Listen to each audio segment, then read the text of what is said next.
So I know we have a brief amount of time.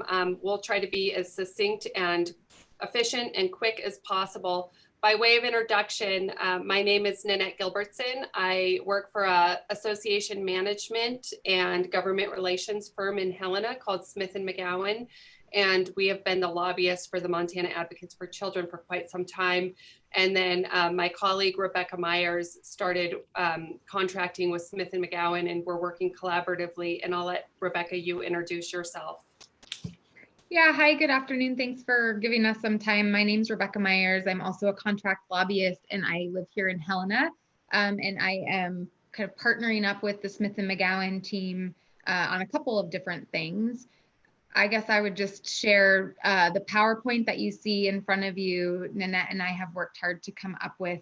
There's a lot of information that we won't have time today to cover. Some of you may have already seen this through the larger advocacy presentation we did about a month ago with MAC members. But if you have any questions, just please reach out to either of us at any point in time, and we're happy to follow up on whatever we can't quite fit in today to our limited time. Great. And I did send Megan the PowerPoint, so you should all have that along with a couple other resources. We're going to go fairly quickly through the information, but like Rebecca said, we're always available for questions or just to bounce ideas off of us if you have something you want us to consider. So we're going to start with who are the policymakers in Montana and what is the legislative process. And I think kind of looking at who's on this call, you're all pretty well aware of the legislative process. So I'm going to try not to be too basic, but I do want to cover some things. So I want to start with who our policymakers are and remind you that they are just like you and me. We have a citizen legislature in Montana, and I think once those people become elected and they are elected officials, we build these false narratives and these artificial barriers between us and them. And we really don't need to, because they are citizens, they're accessible, and we really try to encourage constituent to legislator contact. And that's the most effective way that we can talk about our issues with legislators. So as you're thinking about reaching out to the newly elected people or the legislators that have been in your area for a while, remember that you're community leaders and you have so much to offer. You are experts in the field of early childhood care and education.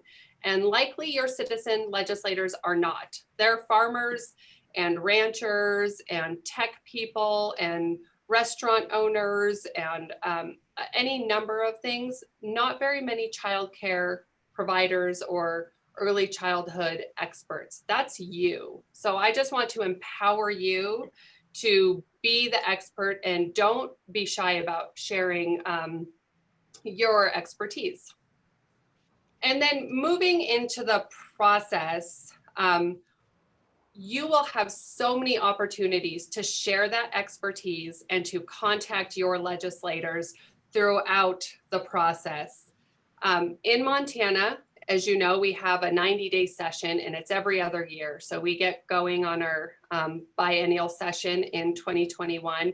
It's statutorily mandated that the sessions start on the first Monday of the new year, odd numbered years. The House is made up of 100 members, the Senate of 50. And right now, about a third of all of those people are brand new. They've never been in the legislature before. So if you've been up there to testify, you at this point have more experience than they do. You understand the process better than they do. All 100 House members are elected each election cycle. And for the Senate, it's half. So half of our members are elected and half of them remain holdover with staggered terms, so we don't have complete turnover. Currently, the makeup of the legislature based on the elections last week, we have 31 Republicans in the Senate and 19 Democrats, and 67 Republicans in the House and 33 Democrats. So in the House, the Republicans have a supermajority. which just gives them a lot of power and control, frankly. And in the Senate, they're just 2 votes off of a supermajority. And then, as you know, they have the governor's office as well. I should put this on a different mode. There we go. So how a bill becomes a law. And you've all seen the graphic of the cute little animated bill that walks you through the process. So my purpose is taking you through the process and inserting every opportunity that you will have to be engaged and every opportunity for action that you will have. So bills start either in the House or the Senate. If it's an appropriation bill, it has to start in the House. If it's just a straight policy bill without an appropriation, it can start in either chamber. The bill is assigned right after first reading, which is just reading the title of the bill. It's assigned to a committee, and then a committee hearing is scheduled. In Montana, unlike in some other states, every introduced bill will get a hearing. So in some states, committee chairman can block a bill from coming forward for hearing, but in Montana, every bill that's introduced will get a hearing.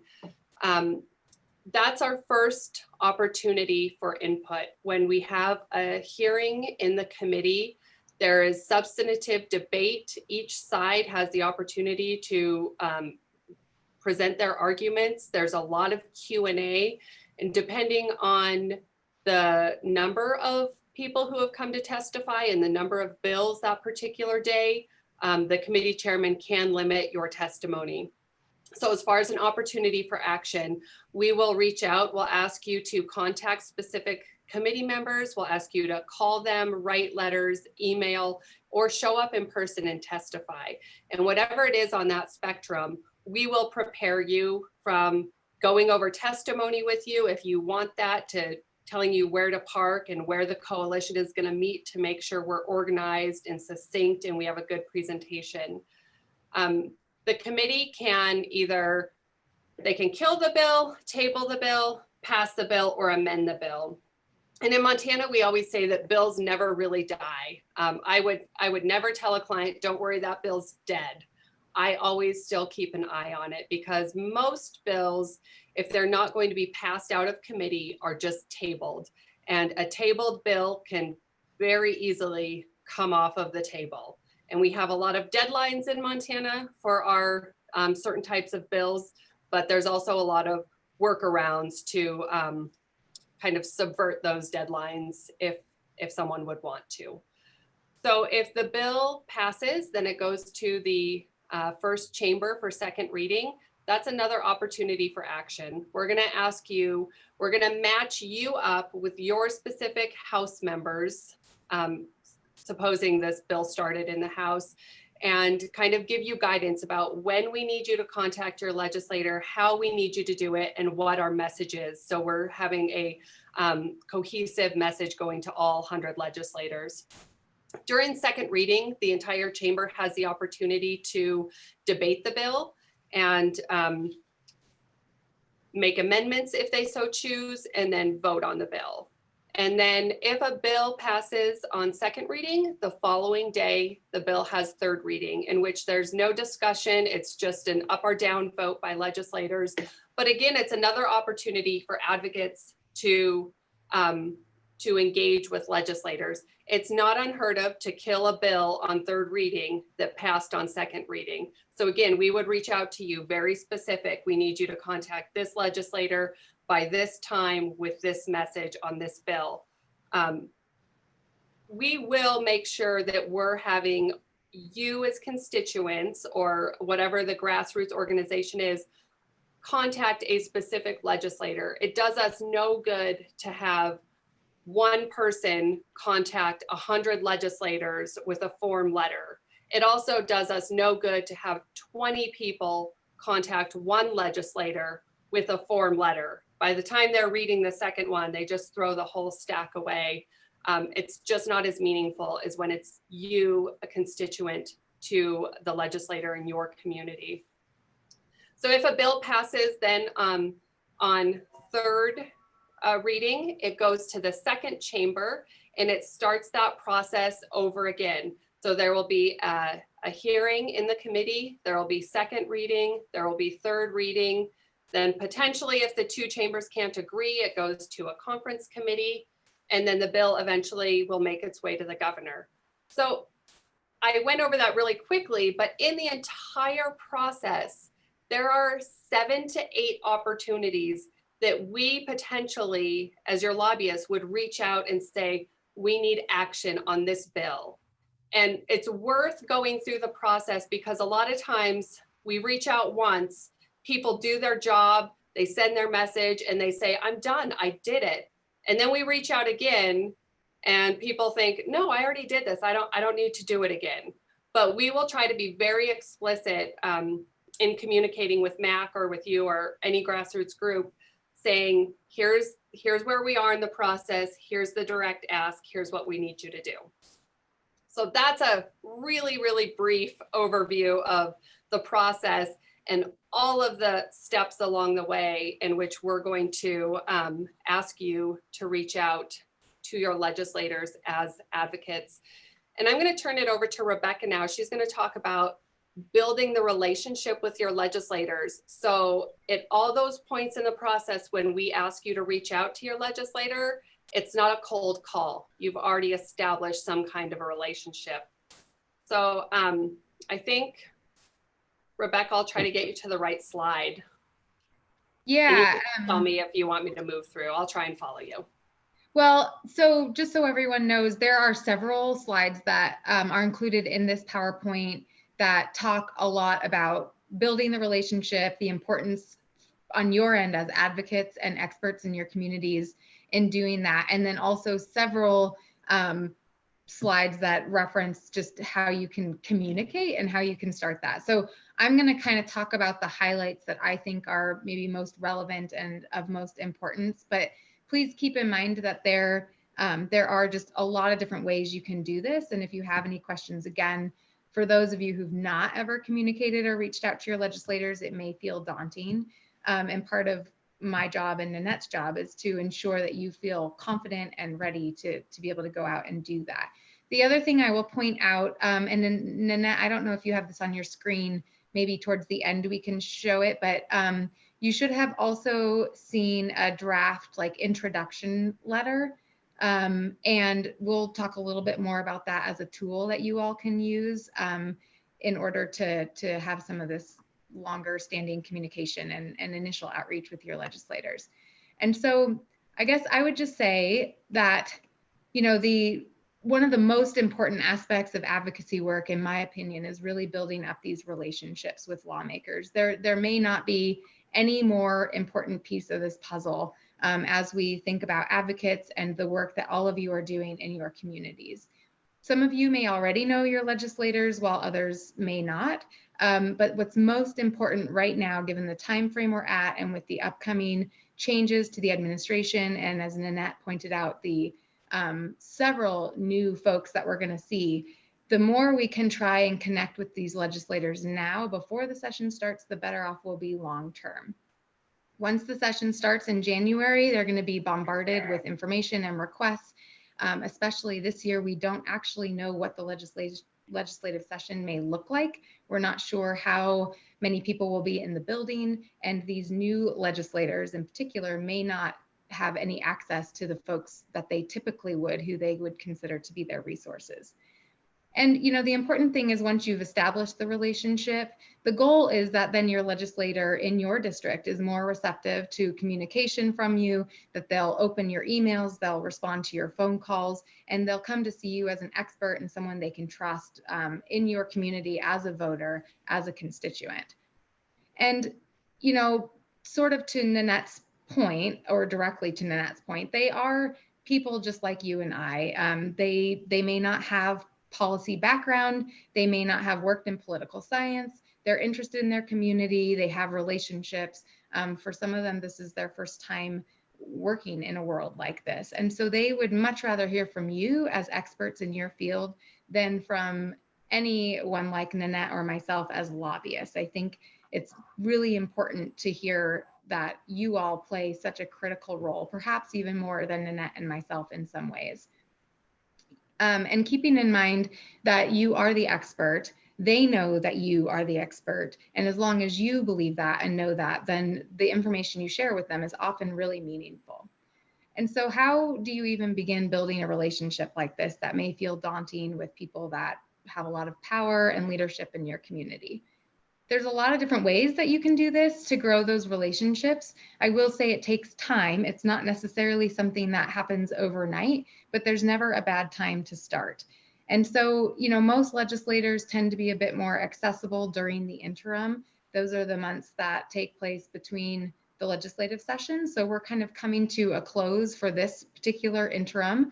And as we quickly approach the 2021 session, I think right now is really a great time, potentially critical time, to start building this relationship.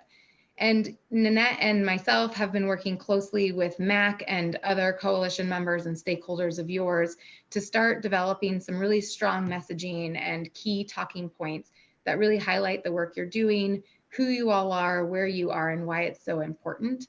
And so our hope would be, again, that if you have questions about that or you're not sure how to connect and what to talk about, we are here to serve as a resource to all of you as you go out and start to build these relationships.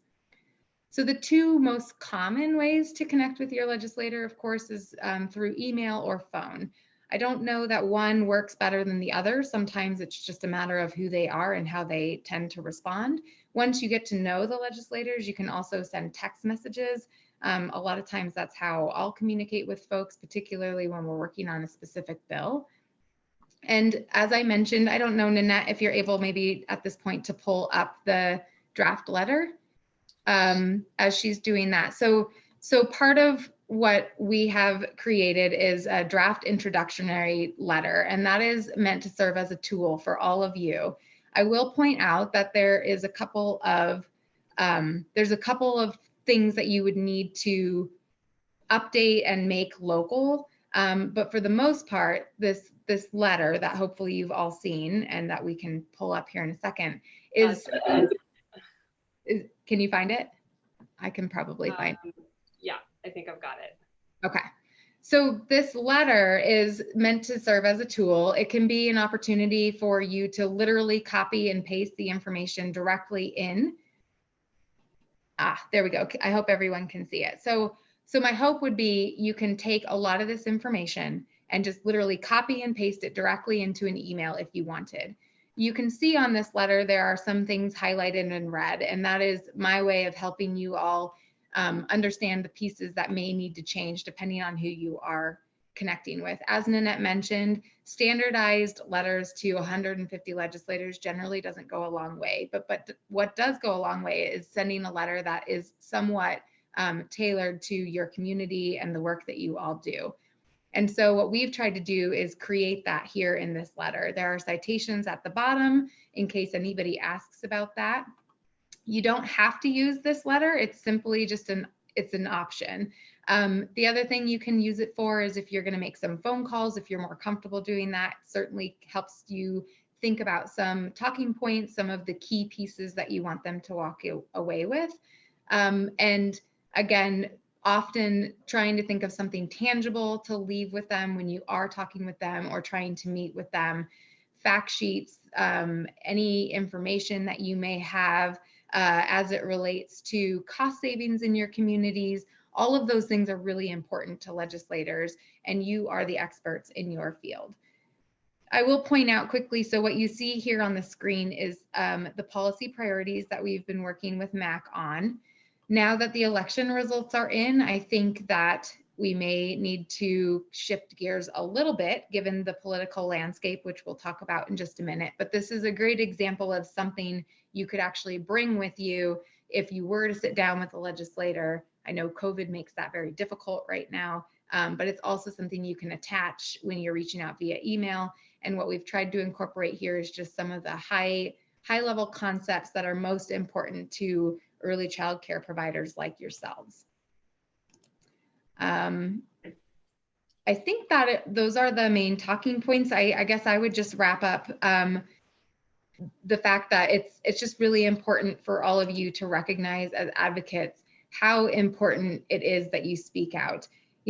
sometimes it's hard to feel like one person may actually be changing things or influencing somebody, but it does matter. It does make a difference. And it's really important for all of us to really come together and to build these relationships beforehand.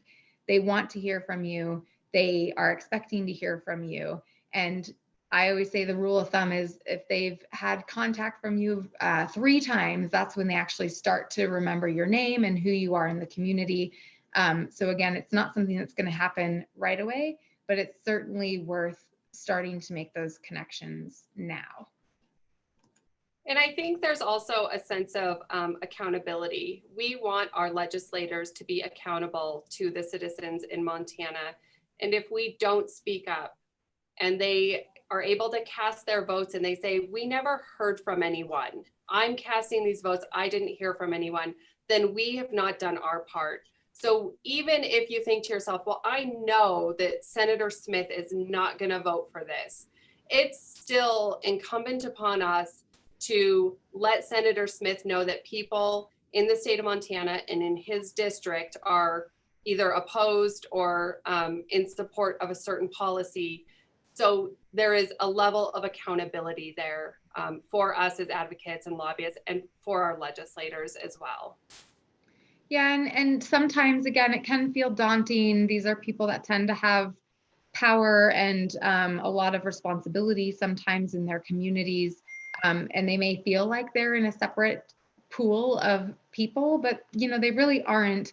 The experience I've had with legislators in the 10 years or so of doing this is that they really are eager to learn. There's no possible way they can know everything they need to know, especially being a citizen legislature.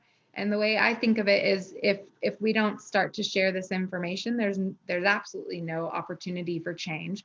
We're coming into a fairly conservative administration. It's going to look a little bit different than it has for the last 16 years. And that's going to be what we have to live with for at least 4 years. And so the best thing we can do is make sure that they know who to go to, who you all are, and why. The last piece I will share is before you reach out to any legislator, I think it's very important for everyone to just make sure you know what hat you're wearing. There's different policies in place for different organizations and different sites around communicating with elected officials. And so if you are planning to reach out via email or make some phone calls on behalf of your organization, I always recommend to people that they be clear from their bosses, your supervisors, that you are able to do that. And if not, you can still reach out as an individual or as a constituent. You just want to make that very clear to them. And you can always come back with more information if you don't know something. If they ask you questions, you can get that back to them, and that's not uncommon. I guess I'll pause there. Did you want to let some folks answer questions, or do you want to talk about priorities first, Nanette? Well, we're getting short on time, so I thought I would it's worth saying that these are the priorities that MAC agreed upon, with the caveat that after the election, we might have to pivot. So these will remain priorities for MAC, but they may become more long-term priorities looking into future sessions, because we know that any policy right now with a significant state investment requirement is just really off the table. And so it's still worth talking to legislators about these MAC priorities. MAC will continue to do so if the early childhood coalitions want to as well. We will continue to have the conversation, even if we don't bring a proactive bill around some of these issues based on the current climate. And then, yeah, Rebecca and I are available for questions.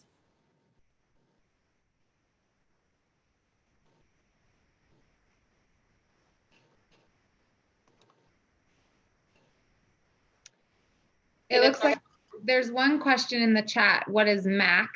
That's a very important question. We probably should have covered that first. Nanette, do you want to explain kind of the role of MAC and what they're doing? Absolutely. It's the Montana Advocates for Children. It's been around for over 20 years. And you can see at the bottom of the screen who the member organizations are. And they all collectively came together with a monetary stake in order to move policy priorities forward and budget priorities forward on the large spectrum of issues that impact the early childhood care and education space. Thank you.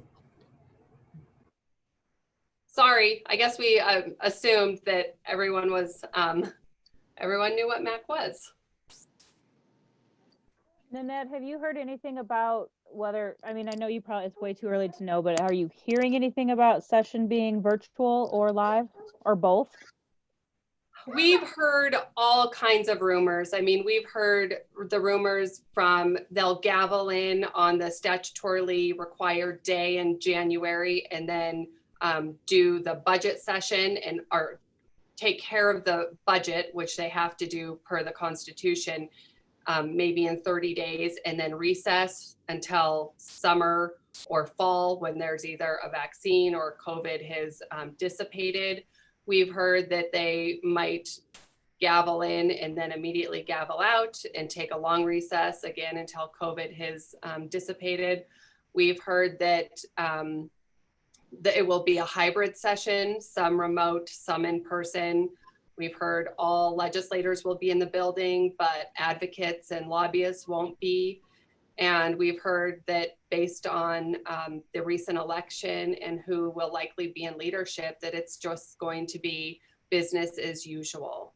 So we really don't know. I mean, Rebecca and I are talking to legislators daily and other lobbyists daily, and those are all of the rumors that are kind of swirling around, but nothing definitive yet until the caucuses meet on November 18th and Legislative Council meets the day before and leadership is selected. Then they'll really put together their structure and logistics for how the session is going to operate.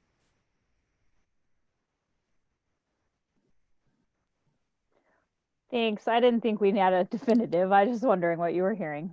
Yeah, and Rebecca and I have both trying to be positive about potentially not being in the building.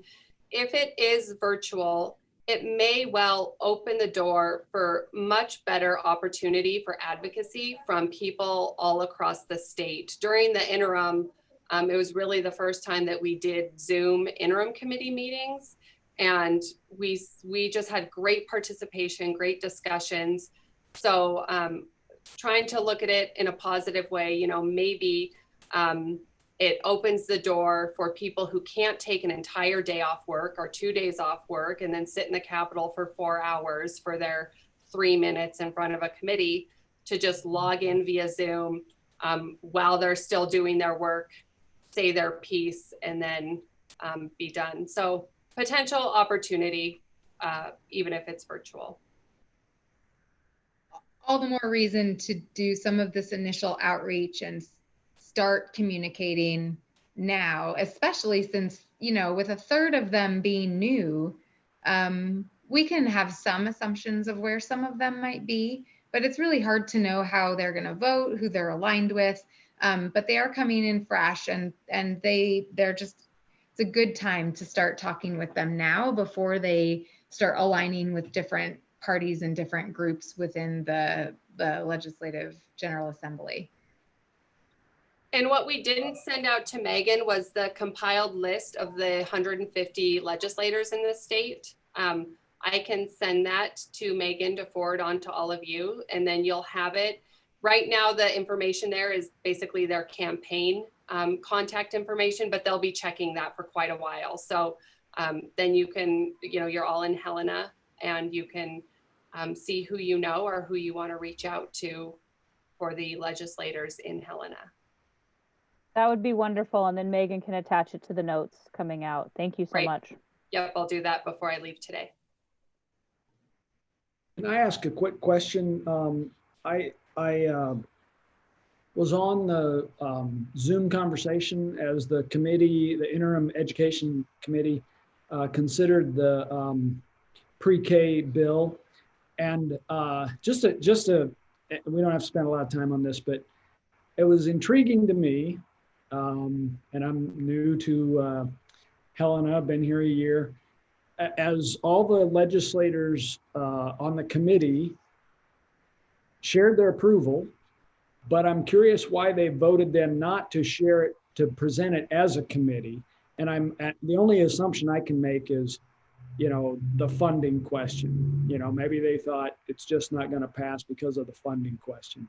But Nanette or Rebecca, do you have a comment on that? Why everyone would be in favor of it, but they wouldn't present it as a committee? I mean, it's, sometimes we have the best hearings in the world and then they vote a bill down. But I think in particular to pre-K, it's twofold. You nailed it. It's the funding issue, knowing that they were likely going into a very fiscally conservative session and 43 million was just simply off the table. But I think the other contributing factor is while everyone in general is in support of a pre-K option for Montana, on that committee, there was still not consensus about how that should be structured. So should it be solely through the school districts and OPI, or should, as the Montana Advocates for Children advocated for, have a mixed delivery model in which private providers who are already established and really have a lot of far more expertise when it comes to early childhood education and care, 4-year-olds, should they have an opportunity to be part of a pre-K program. So while there's overarching agreement on pre-K, that question was not, there was not consensus on the committee. Thank you. Mm-hmm. With the new governor coming in, there's some potential alignment for some of the early childhood providers that may look a little bit different than it has in the past. And I'm sure that Nanette and myself and many others who are part of your coalition and MAC and whatnot will be working post-session, I'd imagine, to really build up some great relationships with the governor's office and his staff. The other thing that's going to be happening soon, of course, is that the governor will be electing cabinet members and, department heads, and all of that is going to shift. But he's also going to have to put out his own budget. And so the Governor Bullock will put his budget out. I'm not sure how it works because the deadline is the 15th of November. So later this week, which falls on a weekend.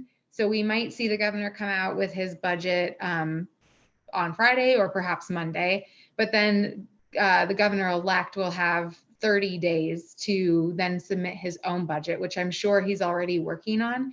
And so that just kind of throws a little bit more chaos into this whole process. And I think with any change of potential governorship, it's harder for interim committees to really know how to do that because those two budgets are, of course, going to look very different.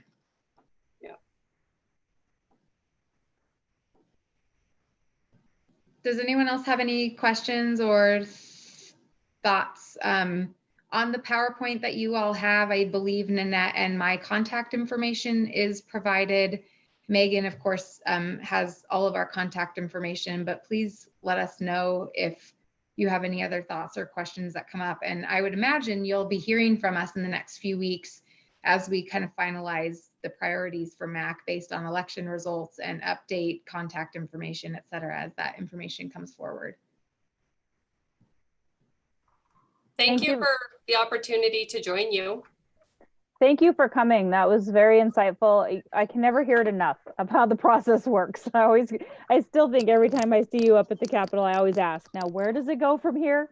So it's helpful. I do too, Brandy. Every session there's a question that either I haven't done it in a couple sessions or it's just you've never done it, and we're all always asking questions.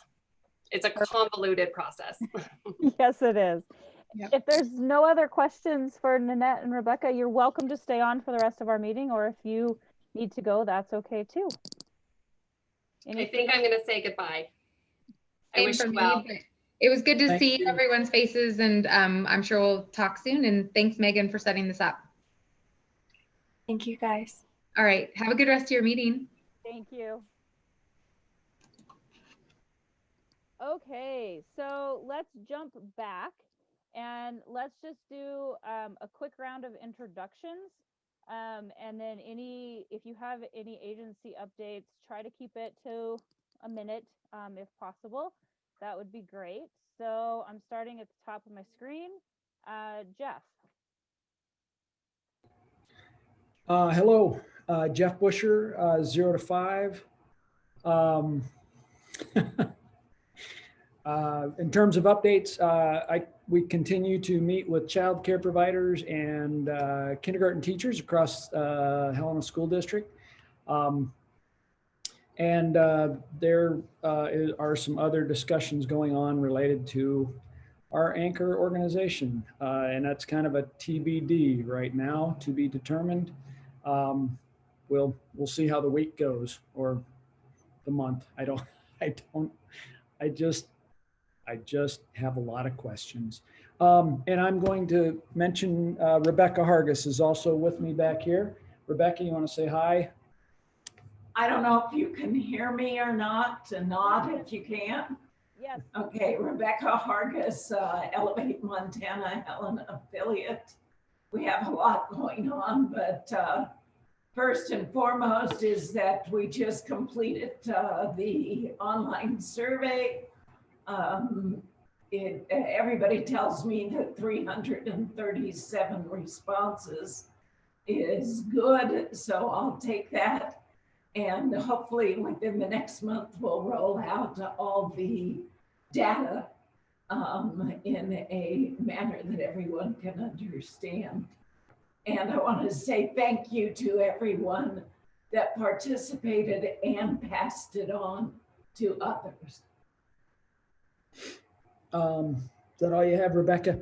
I want to mention one more thing, and I'll send this out in an email or send it to Megan and get it out. And that is on Thursday at 12:30. 0 to 5 statewide is launching the Family Forward initiative. And I think Governor Bullock is going to be speaking as part of that. So I'll send that link out so you'll be able to join that Zoom conversation on Thursday. That's all I have. Thanks. Thanks, Jeff. Thanks, Rebecca. Larissa. Hello, everybody. Larissa with Healthcare Connections.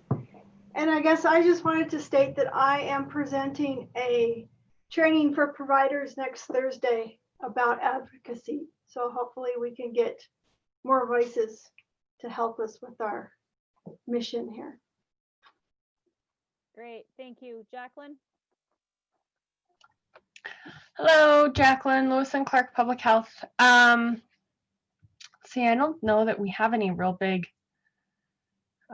program updates other than wear your mask and stay safe.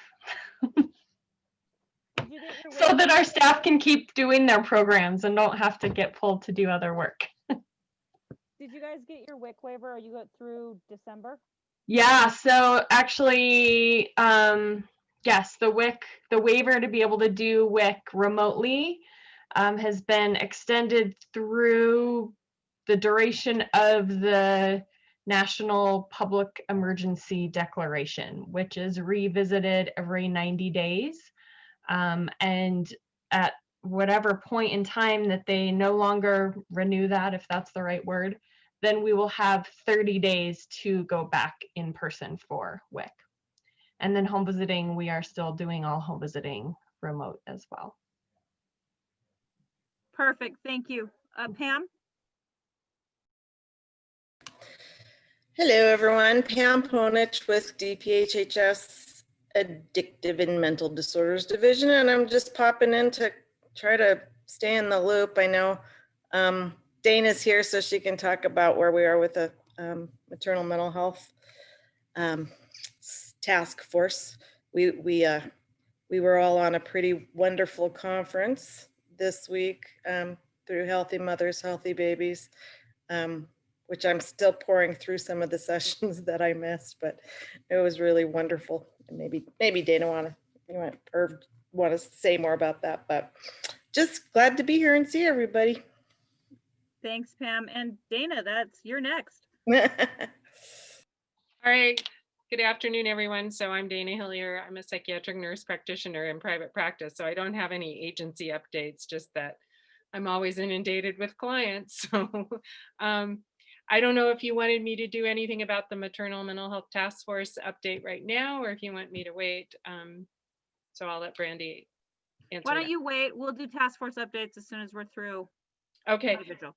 So I'll just echo what Pam said about the Healthy Mothers, Healthy Babies perinatal mental health conference last week was probably one of the best. It was surprisingly well done virtually. I was very impressed with that. It went off extraordinarily well. And we had some of the most dynamic speakers I think we could have found in the whole world, maybe. They were just tremendous, and just so grateful that we had the opportunity to visit with those speakers and to engage with them and hear what they had to say. So that's my update. Awesome. Thank you. Brittany. Hi, everyone. My name is Brittany Tronis.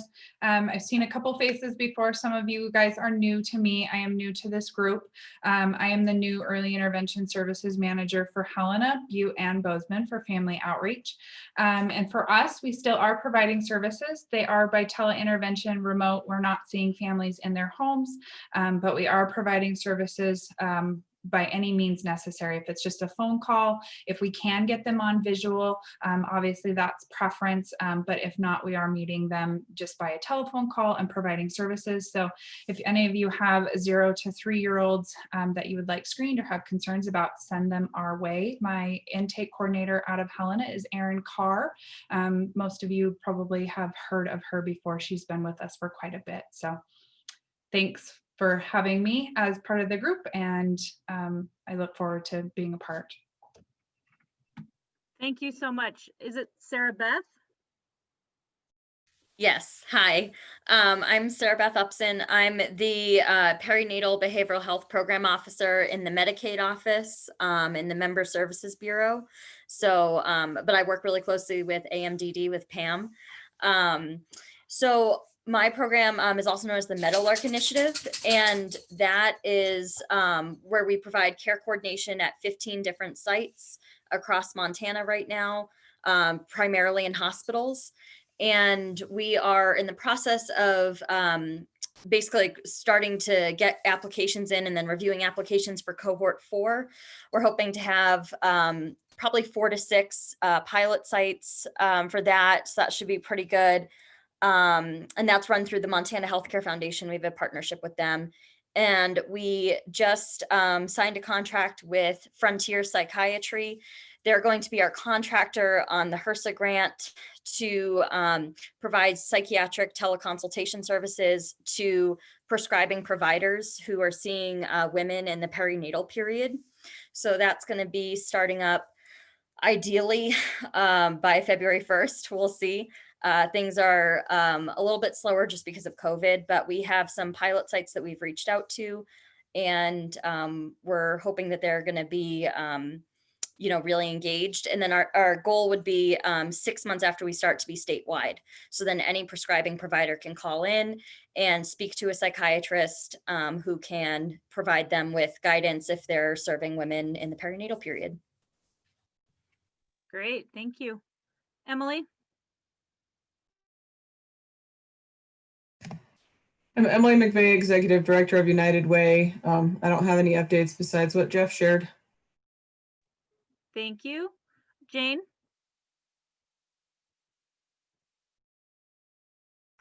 I'm Jane Arneson Schumacher. I'm the Executive Director of Child Care Connections. And we have Larissa and Brandy to represent us, and they will do our updates. I just wanted to check in and see what's happening. So thank you. Thanks, Jane. Megan? Hi, I am Megan Peters. I'm the VISTA that serves with the Early Childhood Coalition. I have been kind of out of office, and I'm still technically out of office, but I just love you guys enough that I had to come to the monthly meeting. So I don't have the bandwidth brainwaves for updates today, but if you're waiting on me for anything, I'll be back in office starting Thursday and can reach out then. Perfect. Thank you, Megan. And for those of you who don't know me, I'm Brandy Thomas. I am the Provider Services Coordinator in the Helena Office for Child Care Connections. I am also the chair of the ECC leadership team, so that's why I keep talking. And I guess one of our big updates from Child Care Connections is we are doing a virtual screening of starting at 0. It's similar to starting small, but it is geared a lot more at the legislators and business side. It's definitely worthwhile for all childcare providers and childcare or early childhood service providers as well. So I will, if you have not seen that registration come out, I'll make sure Megan has it to send out with these notes, which will probably be Thursday because she's out till then. So we have a little bit of time to send her stuff to include. And then, of course, just working with childcare providers and families to make sure that they're qualifying and finding the childcare that they need right now. And with that, I will turn it over back to Dana, I believe, for the Maternal Mental Health Task Force update. Okay. So we've been quite busy at the Maternal Mental Health Task Force. I'm really excited about some of our projects, so I will be very brief. But we are working again on our resource guide, and we, with the help of Bree, we just started at our last meeting in October, doing a values-based decision-making process in talking about what we want from the resource guide and what it's going to look like. So we're in the first steps of that. It's probably going to be a 6-month process, but we have begun that. Also we're in partnership with Healthy Mothers, Healthy Babies on bringing peer support to Montana. We're looking at a training. I know Megan can probably talk more about that since I haven't been part of the meetings. However, we're hoping to bring group peer support training to Helena, and I know Healthy Mothers, Healthy Babies is going to help support that training monies. So that's that update. And then I just, I'm sure some of you received my email yesterday that Christina and I have made the decision to step down as co-facilitators at the end of the year. We feel like we need to allow other leadership to come on board for the Maternal Mental Health Task Force, but I will be available. We're going to be available. We're not leaving the task force at all. We will be active members. And that's my update. Thank you so much. Jamie jumped off from Home Visiting Task Force. Is there anybody else that can give an update? Yeah, the big stuff for the Home Visiting Task Force is they're working on the kind of peer mentorship model for home visitors. So matching home visitors with their peers to make sure that they just have the support they need professionally and personally. We're still trying to drum up interest, though we'll probably start with sort of a kickoff event to virtual kickoff event to get people interested and then hopefully match them from there. And then the other exciting news, if I can remember correctly, is the task force has also been working on bringing more circle of security to people locally. And so there is a new partnership that has started to provide that training, and I can't remember to whom. So I'll add that to the minutes once I read my notes from Trista, and I'll be able to include that there. Thank you, Megan, for jumping in. And Jeff, do you have an early care and education update? Sure. We, as I mentioned, we continue to meet with kindergarten teachers and child care providers. We are sort of in the process of rebuilding that early care and education task force team. Megan and I are working on a kind of revisiting and talking to folks that have been on that team and make sure they still want to be involved. We continue to push the Bright by Text. We have a statewide meeting, I think, in the next week or so. And they have kind of given us a pat on the back in terms of the folks we've got signed up, but we want to continue to get parents signed up for that service. It's been well received here in Montana. We are also working on a parent group. We had a presentation from, help me out, Megan, it was called Community Cafe. Collaborative. Yep. Thank you. Community Cafe, which is a really a good parent driven group, and we'll follow up with that and see where that leads. And last thing I want to mention, as I mentioned before, the Family Forward launch, and this week, Wednesday, we will be presenting the ACEs for Profit. Rebecca and Tina Eblin and myself will be presenting that at Ascent Bank, and we're looking forward to offering that here in the community to other businesses. And we'll have, once we this is a pilot, and once we've done that for the first time, we'll have more information about that as we present it to the community. So those are some of the projects we're working on right now. Thank you, Jeff. Is there any other updates or anything that somebody would like to present to this group? Well, we have finished 6 minutes early. That's crazy for having an awesome featured focus like that. So I guess I will give you 6 minutes of your Monday back and call it a meeting unless anybody, I just wanted to ask real quick if the way that the invite was sent out this month, if it was successful for everyone, and I know the leadership team didn't get it, but if everybody else, did you receive like an email that said ECC coordinator has invited you to? Awesome. Okay. Dana didn't get it either. I think, Dana, we ran into the same trouble that you ran into last month, that it didn't include all names. But as long as we can get all names on there, does it sound like it was pretty successful for everybody else? Cool. I think those shaking their head would say yes. Yeah, Rebecca was saying sometimes she couldn't open the attachment, so. Was there supposed to be agenda? Yep, it should have been attached to that. Yeah, I couldn't open it. Okay. But I got the invite. Perfect. So look for that, because it does look a little different coming out. It doesn't say, you know, necessarily ECC general meeting anymore. So definitely look for that. And we'll make sure we keep updating the list. Okay, 5 minutes left then of your Monday. Great. Have a good one, guys. Thank you. Thank you all. Thank Bye. you.